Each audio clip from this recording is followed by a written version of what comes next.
What's up guys, and welcome to yesterday's workout. I'm going to make this video and the next immediately here, so that we don't get into a backlog situation. So as you saw after this workout yesterday, I did hit some raw meat and some watermelon. Felt amazing, felt really light, healthy, good. It's basically like a meat salad. Most people wouldn't really eat that. I definitely think that it feels truly healthy and good to eat some nice red meat with some decent fat content, some proper nutrients, and some really nice refreshing watermelon as well. But I really wasn't strong yesterday. I was pretty fatigued. I had woken up fairly early, and I actually still had some soreness from Friday's workout, I believe. I think Friday was the last time I hit upper body, and this is on Monday. So I failed the bench, unfortunately. I really felt like if I would have waited one more day, maybe I would have been stronger. But at the same time, what I'm doing now is I'm kind of getting into the groove here, and fairly soon I'm going to be hitting bigger numbers anyway, despite the fatigue. So just getting back into my old way of being a bit less obsessed with every single workout's result, rather more obsessed with the trend and more obsessed with these best workouts, these best numbers, just trying to hike those up all the time. But at the same time, not skipping a workout just because that day doesn't feel perfect. So the point here was to do 4, 3, and 3 reps. However, I failed the 4th rep on the first set, which meant I got 3, 2, and 2 since I got too fatigued. So it was a strength issue, it wasn't really a fatigue issue or anything like that. On this day, I wasn't strong enough, but I do believe that I will be back in peak form fairly soon. Maybe even in 2 days' time. As you can hear, there's a bit of a party outside here. Maybe you guys hear that, maybe you don't. But they're definitely partying outside. The third year students are getting ready to finish off. I'm the second year student, so I'm not really involved in any of this bullshit. I'm just trying to get stronger at this point, trying to finish all my schoolwork before the summer break here. But as you can see here, really struggled to hit that second rep, but got it. So unfortunately, this wasn't my best workout I've had recently. When it came to these chin-ups as well, I was a bit weak. I have done in 10 minutes and 20-something seconds very recently. However, I got 13 minutes and 5 seconds, which really just goes to show how difficult these are. That I really need a really truly good day to lock in, to actually really try and to genuinely be able to do this in about 10 minutes time. So the goal here with these is to, on a single workout, hit sub 10 minutes, and then the next goal will be to hit sub 11 minutes doing 11 down chin-ups, which obviously will be so much harder than 10 down. It's going to be a lot more compressed volume, if that makes sense, which means that getting to that level will actually take me weeks or months if I even get there. But I think it will be a worthy goal and a fairly reasonable goal when it comes to, it's absolutely not impossible in any way, shape or form.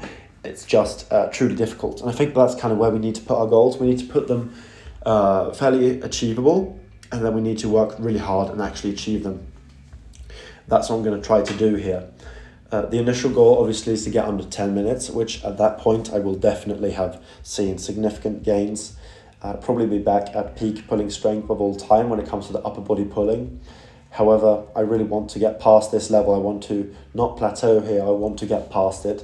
Want to kind of reach beyond, discover new lands of strength, and that's why I'm going to try to do 11 down in under 11 minutes. Once I do achieve this 10 down in under 10 minutes. Now I do understand that there'll be 11 more reps in just 1 minute's longer time, which is a true challenge, and will require better, stronger muscles, and it will also require a significant increase probably in cardiovascular fitness, since I need to recover quickly between these sets. So a part of my program is going to be, in the future, adding the cardio back in, and going through the motions of actually pushing my body a little bit more. Now obviously going through the motions and pushing isn't the same thing, but my point is is to show up basically to these harder forms of training, such as running, be a bit more consistent, so that I actually get somewhere there, so that I actually start seeing significant improvements. Hopefully this video is going to be over soon. This chin-up video, yeah, I think I just did 2 reps there. These chin-ups are extremely challenging. Okay, 4 reps.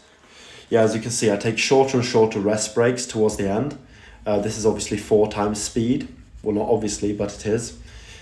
So as you can see here, I'm doing 3 reps and it's basically failure. I'm taking shorter and shorter rest intervals the further I take this. And this is a training form that I got from prisoners. I don't personally know anyone who's been incarcerated like that, but I have heard stories on the internet of prisoners doing 20 and 30 down push-up sets, workouts, which means they do 30, 29, 28, 27, 26 push-ups and down, which obviously is going to result in multiple hundreds of push-ups and is an incredible feat for any human to get. And that's the kind of level you can push yourself to. If you look at the people in prison, these people are genuine crash outs, but one thing that they probably do have above most of us is testosterone. Might not have the IQ, might not have the frontal lobe capacity, but they definitely do have the testosterone. These people are pushing it like crazy, many of them in prison. And I think we should get inspired by the people who are best, like the best of humanity at each respective field, if that makes sense. So I definitely could say that you can be inspired by people in jail, people in prison, on how hard they train. You don't have to take their lifestyle, but you can definitely get inspired by their level of training. And as you saw from this workout here, I'm actually doing significantly more volume than I usually do. I did this workout with a friend who usually trains very high volume. He has truly large arms, and in general, depending on muscle group, he's a bit more jacked than me, heavier definitely, and bigger. Especially his arms and his legs and calves are bigger than mine. And this is a person who trains probably 10, 15 sets to failure per muscle group once a week. So he's a very high volume guy, something that I've not really advocated for in the past. Something that I probably still don't really advocate for. I believe a bit more in actually going truly hard so that you barely are able to complete that many sets. But at the same time, I do think that the human body is very adaptable. You can probably get up to multiple sets to failure if you really just push it. And if you're healthy, you're able to recover. You can probably push your volume a lot higher than I think. However, there aren't necessarily limits, but there are trade-offs. I think that's a good quote. There aren't limits, but there are trade-offs. I'll legitimately write that down.